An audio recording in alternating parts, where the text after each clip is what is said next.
Hello आदाब अस्सलाम वालेकुम व्यूवर्स। मैं खालिद, आपको मेरे चैनल वन एक्शन पे खुशामदीद। दोस्तों, बवाल जो मूवी था वो भी रिलीज हुआ है।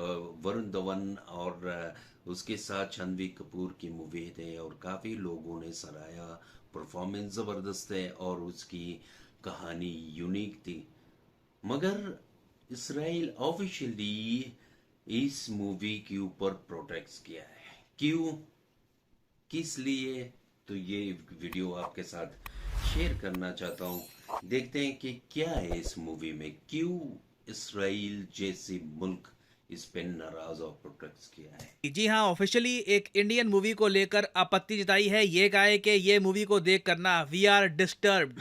यहाँ पे आप देख पाओगे ना, क्यों? इस टॉपिक को ना सिर्फ Indian media, international media extensively cover कर रहा है। यहाँ पे आप देख पाओगे सीएनएन का आर्टिकल है, बॉलीवुड फिल्म बवाल एक्यूज्ड ऑफ ट्रिवलाइजिंग हॉलोकॉस्ट। ट्रिवलाइजिंग होता है कि एक बड़े मुद्दे को ना आप बहुत छोटा करके दिखाओ कि वो छोटी सी बात हुई थी। तो क्यों? ये देखिए, बहुत मैं कहूँगा कि बड़ी स्टेटमेंट है। और यहाँ पे आप देख पाओगे इवन द गार्डियन ने, जो यूके का एक पब्लिशिंग हाउस है, इन्होंने ये कहा है कि Bollywood film accused of trivialising Holocaust with Auschwitz scenes. अब ये सब तो देखो वेस्टर्न मीडिया इनिशियली कह रहा था, बाद में ना जो इंडिया में इजराइल की एम्बेसी है, इन्होंने ट्विटर पर इसकी एक पूरी पोस्ट कर दी और ये कहा कि देखिए हम बहुत डिस्टर्ब्ड हैं कि रीसेंट मूवी आई है बवाल, वहाँ पे हॉलोकॉस्ट, हॉलोकॉस्ट मतलब कि जो हिटलर ने ज्यूज को मारा था जर्मनी में वर्ल्ड वॉर 2 के टाइम में, तो जो हॉलोकॉस्ट की सिग्निफिकेंस थी ना, उसका जो मैग्नीट्यूड था, उसको बड़ा छोटा सा करके दिखाया है। और कई जगह ये भी लिखा है कि जो शब्दों का चयन है ये बहुत ज़रा पुअर था। इन्होंने देखो ये कहीं नहीं कहा कि मूवी को बैन कर दो, मूवी को ये हम दिखाएंगे नहीं। इसराइल में उस टाइप का इनका कल्चर नहीं है। ये आलोचना करेंगे मूवी की, ये कहेंगे कि मूवी में सही बात नहीं दिखाई गई, मगर फाइनल जो इनका मैसेज है वो ये है कि हमारी कोशिश यही होगी कि भारत में लोगों को पता लगे कि हॉलोकॉस्ट असलियत में था क्या और हॉलोकॉस्ट के डिजास्टर से पूरी दुनिया क्या सीख ले सकती। अब यहाँ पे ऑब्वियसली आप पूछोगे कि इस मूवी में ऐसा क्या दिखाया गया कि अच्छा इजराइल अच्छा ऑफिशियली अच्छा। कह रहा है कि वी आर डिस्टर्ब्ड। तो डिस्कस करते हैं इस टॉपिक को, बहुत कुछ यहाँ पे आपको जानने को मिलेगा। मगर आगे बढ़ने से पहले आपसे एक क्वेश्चन पूछूंगा। क्वेश्चन ये है कि हाल ही में भारत सरकार ने एक अलर्ट इशू किया है एक रैंसमवेयर को लेकर। आपको बताना है कि इस रैंसमवेयर का नाम क्या है। यह है यहाँ पे आपकी ऑप्शंस, एसगार्ड, अकीरा, BXT9 या फिर अवतार। कमेंट सेक्शन में करिए उत्तर, सही आंसर मैं आपको दूंगा वीडियो के एंड में। अच्छा, ये सारा टॉपिक समझने के लिए ना थोड़ा सा मुझे आपको मूवी की स्टोरी के बारे में बताना पड़ेगा, तभी आप प्रॉपर्ली समझ पाओगे कि ये मूवी जो दूर से देखने में एक रोमांटिक मूवी टाइप की लग रही है, ये वर्ल्ड वॉर 2 हॉलोकॉस्ट जैसे सीरियस टॉपिक्स में कैसे चली गई ना। बवाल जो ये मूवी है जिसमें मेन एक्टर्स हैं वरुण धवन और जानवी कपूर, ये movie recently Amazon prime video पे रिलीज करी गई थी। इनिशियली प्लान था कि ये थिएट्रिकल रिलीज करेंगे इसकी, मगर बाद में डिसाइड किया गया कि डायरेक्टली ये मूवी आएगी Amazon प्राइम वीडियो पर। नाउ इस मूवी की जो स्टोरी है, इनिशियल स्टोरी, ये थोड़ा सा समझ लो। वरुण धवन इस मूवी में प्ले कर रहे हैं रोल अभी तक अजय नहीं दीक्षित देखा, का। अभी इसको ये देखना एक पड़ेगा। हिस्ट्री टीचर है लखनऊ में। इनकी मैरिड लाइफ ठीक नहीं चल रही, इनकी पत्नी के साथ इनके काफी झगड़े हो जाते हैं ना। इतना यहाँ पे आप समझ गए ना। इसके बाद एक सीन ये दिखाया जाता है कि वरुण धवन अपने कॉलेज में जहाँ पे पढ़ाते हैं, वहां पर वर्ल्ड वॉर 2 के बारे में कुछ समझा रहे थे। एक स्टूडेंट के ये साथ इनकी बहस ख्यालों हो में जाती है आता है वर्ल्ड इसको वॉर टू कि के टॉपिक को हम लेकर। हमारे घर में भी फ्रस्ट्रेशन में ऐसी कुछ आकर ये सिचुएशन है। अपने स्टूडेंट को थप्पड़ मार देते हैं पूरी क्लास के सामने। बाद में पता लगता है कि जो वो स्टूडेंट था वो तो MLA का बेटा था। तो एक बहुत बड़ी कंट्रोवर्सी यहाँ पे हो जाती है, हम्म। काफी हो हल्ला होता है। तो इस सब हो हल्ले से बचने के लिए ना वरुण धवन और उनकी पत्नी डिसाइड करते हैं चलो यूरोप चलते हैं, यूरोप घूम के आते हैं, कंट्रीज का टूर करते हैं, थोड़ा सा माइंड हमारा डाइवर्ट हो जाएगा, नहीं तो पर्सनल लाइफ में और प्रोफेशनल लाइफ में काफ़ी प्रॉब्लम्स आ रही हैं। अब यहाँ तक ना समझ में आता है, ठीक है, कि जी गलती से लखनऊ के हिस्ट्री टीचर ने MLA के लड़के को थप्पड़ मार दिया, तो मूड सही करने के लिए यूरोप जाता है, बॉलीवुड है, ठीक है जी, ओके एक्सेप्टेड।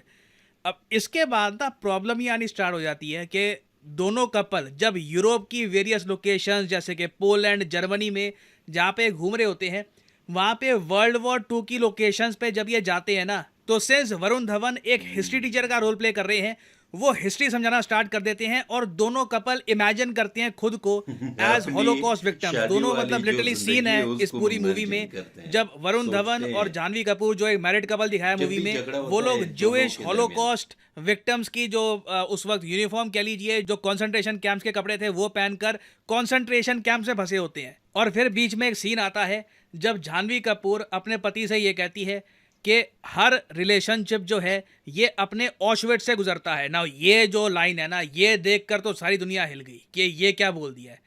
ये थोड़ा सा आपको समझा देता हूँ ऑशविट्ज था क्या। देखिए, हिटलर एक बहुत ज़्यादा ईवल खराब इंसान था। उसने टोटल बताया जाता है पूरे यूरोप में 6 से लेकर 7 मिलियन, मतलब के 60 से लेकर 70 लाख ज्यूज को मार दिया था पूरे यूरोप में। और सबसे ज्यादा भयंकर मौतें बताया जाता है ऑशविट्स में हुई थी। ऑशविट्स देखिए पोलैंड में, पोलैंड देश में, जो उस वक्त जर्मनी ने कब्जा लिया था, वहां पर हिटलर ने एक कॉन्सेंट्रेशन कैंप बनाया जहां पर 11 से लेकर 12 लाख ज्यूज को रखा गया था।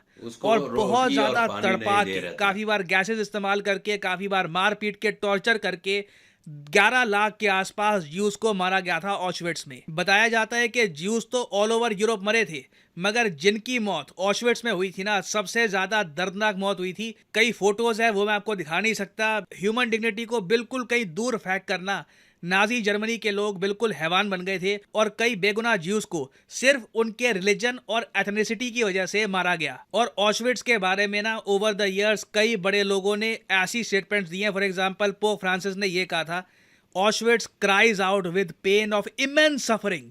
क्योंकि अगेन जो लोग पढ़ते हैं ना कि ऑशविट्स में हुआ क्या क्या था, जो लोग यहाँ पर काफ़ी बार ऑब्जर्व करने आते हैं नाजी जर्मनी की डिस्ट्रक्शन को, लोग रो पड़ते हैं काफ़ी बार जब डिटेल सुनते हैं कि अंदर 11 लाख लोगों के साथ क्या क्या किया गया था। और पोप ने भी ये कहा था कि ऑशविट्स को देख कर ना एक प्लीड सुनाई देती है कि भविष्य में कभी भी मानवता ऐसा पाप ना करे। और ऑशविट्स में बेसिकली हुआ क्या था ना, अगर आप ये देखना चाहते हैं तो इसके लिए मैं आपको एक बहुत ही अच्छी मूवी रेकमेंड करूंगा, Schindler's list. Oscar winning movie है बाय स्टीवन स्पीलबर्ग। ये खुद बाय द वे ज्यूइश है, तो इनके हृदय के बहुत ज़्यादा करीब था ये टॉपिक। तो इन्होंने शिंडलर्स लिस्ट की मूवी में एक सीन दिखाया ऑशविट्स का। वहां पर दिखाया गया कि किस तरीके से ज्यूज के साथ बर्ताव किया जाता था। तो अब आप यहाँ पे समझ गए होंगे कि इजराइल क्यों नाराज है। इजराइल प्राइमरली एक ज्यूइश स्टेट है, ज्यूज के लिए वो कंट्री बनाया गया है, हालांकि वहां पर और फेथ के लोग भी रहते हैं। तो जब किसी मूवी में, और देखो बॉलीवुड एक बड़ा ब्रांड है, इंडियन मूवीज आज के समय काफ़ी जगह देखी जाती है, तो वहाँ पे जब कोई ऐसी बात बोल दे कि हर रिलेशनशिप में ऑशविट्स आता है ना, तो थोड़ा सा आप कह लीजिए कान खड़े हो जाते हैं लोगों के कि रिलेशनशिप वगैरह में ठीक है, लोगों की प्रॉब्लम्स आती है, मगर उसको आप ऑशविट्स से कंपेयर थोड़ी ना कर दोगे। वहाँ पे तो लिटरली लाखों लोगों को तड़पा के मारा गया था। अगर कुछ कंपैरिजन करना था तो बहुत ज़्यादा किसी हल्की चीज़ से करते। और इजराइल की जो एम्बेसी, उन्होंने भी ये कहा है कि आप ना ऑशविट्स की ग्रेविटी, जो उसकी पेन और सफरिंग है, उसको ट्रिवलाइज कर रहे हो। हालांकि इजराइल की एम्बेसी ने यह भी कहा कि हम समझते हैं ये जानकर नहीं किया गया। ऐसा नहीं है कि इस मूवी ने सोचकर डिसाइड किया कि हम ऑशविट्स के बारे में उसको ट्रिवलाइज करेंगे, ऐसा कुछ नहीं है।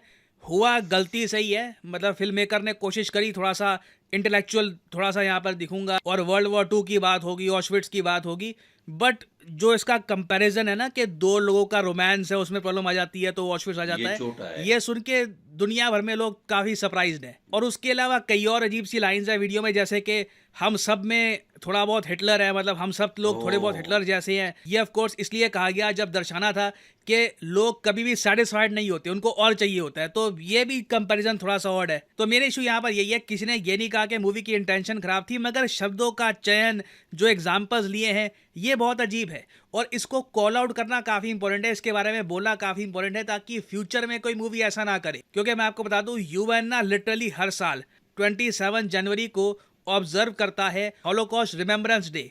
एक पूरा दिन डेडिकेट किया जाता है जहाँ पे दुनिया वापस मुड़ के देखती है हिटलर के पापों को, नाजी जर्मनी के पापों को, और पूरी दुनिया को रिमाइंड कराया जाता है कि इंश्योर करना कि ऐसा फ्यूचर में किसी के साथ ना हो। ना इजराइल के जो एम्बेसडर हैं इंडिया में, इन्होंने काफ़ी बार ये भी कहा है कि इंडिया में ना हॉलोकॉस्ट एजुकेशन की आवश्यकता है। और मेरे हिसाब से बिल्कुल सही बात कह रहे हैं। मैं कभी कभी सरप्राइज हो जाता हूँ, इंडिया की किसी मार्केट प्लेस में कोई ऐसे ही शौक में अपने स्टोर का नाम रख देगा हिटलर स्टोर, हिटलर आइसक्रीम, ये सब देखी गई है, इंटरनेट पर इसकी मीम्स बनी हुई हैं। तो इंडियंस को ना बेसिकली पता नहीं है, अभी इतनी एजुकेशन नहीं है कि हॉलोकॉस्ट था क्या, कितना दर्दनाक था हॉलोकॉस्ट। तो उसके लिए ना इजराइल ये कह चुका है कि स्कूल्स में परहैप्स टेक्स्ट बुक्स में एक चैप्टर होना चाहिए हॉलोकॉस्ट की डेवस्टेशन के ऊपर। ये भी कह चुके हैं कि इंडियन स्टूडेंट्स को, कॉलेज जो स्टूडेंट्स हैं, कभी कभी उनको एक ट्रिप पे ले जाया जाए पोलैंड में, जर्मनी में, वहाँ पे इनको साइट्स दिखाएंगे हॉलोकॉस्ट की, समझाएंगे कि देख अच्छा दोस्तों, काफ़ी इंटरेस्टिंग और काफ़ी चीज़ें देखने को मिलती है। और हॉलोकॉस्ट ऐसी जगह है जहाँ पे सारी जोश को इकट्ठे करके हिटलर ने मारा था। वैसे दुनिया में बहुत सारे हिटलर्स, वो जो मूवी में कहते हैं कि हम सारे में हिटलर्स हैं, ये बिल्कुल सच कहा। यूएसए ने आकर अफगानिस्तान, लीबिया, इराक की कम से कम कुछ 2 मिलियन लोग को मार दें, तो कोई कुछ नहीं कहा, यूएन ने भी कुछ नहीं कहा, तो वो हिटलर होगी या नहीं होगी। तो ये चीज़ें पॉलिटिक्स में ज़्यादा मुझे पसंद भी नहीं है। मगर ये मूवी जब कुछ सीन जो है वो उस तरह नहीं कहा जिस तरह इसराइल उस पे नाराज हो, वो अटेंशन में कहा कि हमारे हमारे अंदर में भी एक हिटलर है, यानी कि हम भी बुरे हैं, हम भी बुरे हैं जी, इसलिए ये काम कर रहे हैं। इसके अटेंशन जो थे वो होते हैं। और उसके साथ साथ ये चीज़ें जोश के लिए इसलिए बहुत इम्पोर्टेंट है। वो कहते हैं कि ये कहानी आप उसके नाम इतनी छोटी सी मूवी में, रोमांटिक मूवी में नहीं ले सकते, क्योंकि इसमें बहुत बड़े हमारे लोग उसकी मौत हो गई है, और हम इसको बड़े पर्दे में लाना चाहते हैं। और जिस तरह एक मूवी बनी है ऑलरेडी, काफ़ी इंटरेस्टिंग, काफ़ी ज़बरदस्त। मुझे पता नहीं था कि ये चीज़ इतनी, वो ही मूवी का नाम बवाल बवाल मचाएगी। तो आई होप आपको पसंद आएगा। तो आपका राय क्या है इस टॉपिक के लिए, तो ज़रूर अपना राय कमेंट सेक्शन में बता सकते हैं। तो हमेशा के लिए अपना ख्याल रखें। अल्लाह हाफिज़। Maybach music. Can anybody out there